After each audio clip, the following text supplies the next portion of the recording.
folks, welcome back to another wild episode of Whining About Pest Control. If you're just joining us, I'm Shelby Hartzer of 360 Pest Consulting, and I live outside of Atlanta, Georgia, where it's been raining a lot.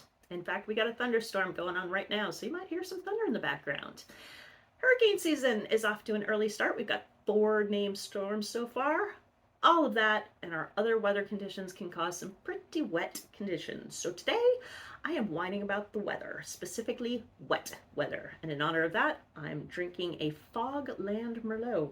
Cheers. Could open a bit more. It shouldn't surprise anybody that when we have significant weather events, we're going to have pests associated with it. The questions become, what pests and what are we going to do about it? Let's start with the pests. Anything living below ground or at ground level is going to be moved around. We're going to see those floating fire ant nests. Yes, I'm posting the link down there.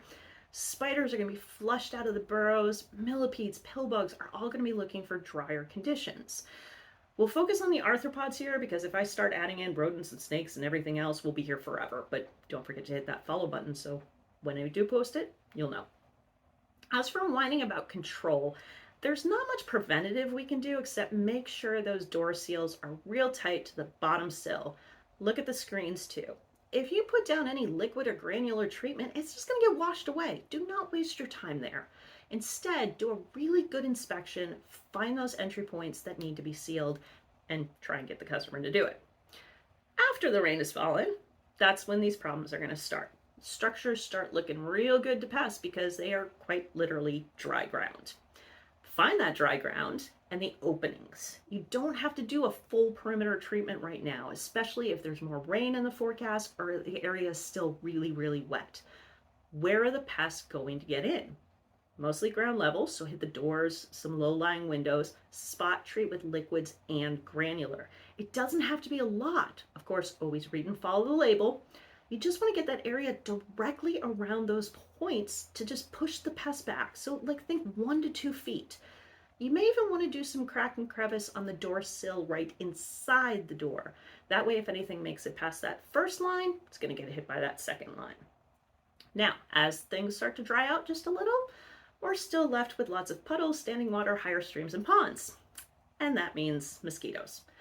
Do you know that right after floods and hurricanes, you have the highest probability of catching a mosquito-borne disease? That's because there are more mosquitoes and the power is still off. So everybody is outside or they've got their doors and windows open. So as soon as it's safe to do so, start looking to treat some of those water sources with the dunks. If there's any dry-ish foliage where adults may be resting, go ahead and treat that with an appropriate liquid. Now communicate really, really well with the customers at this point and tell them what to expect. These treatments are not going to be 100% effective. We know they're not going to get everything. And the customer's got a part to play in this too. Then we've got all those insects moving in to take advantage of all the damage. Termites are going after those downed trees, cockroaches going after the food that you just had to throw away because the power went out, spiders relocating under all that damaged housing material. If that weren't enough, trash is probably not being picked up as often, so it's going to sit there on the curb, attracting more pests for longer periods of time. In this case, you can think about treating the insides of those trash bins, and when it's safe and logical to do so, now's the time for that perimeter treatment.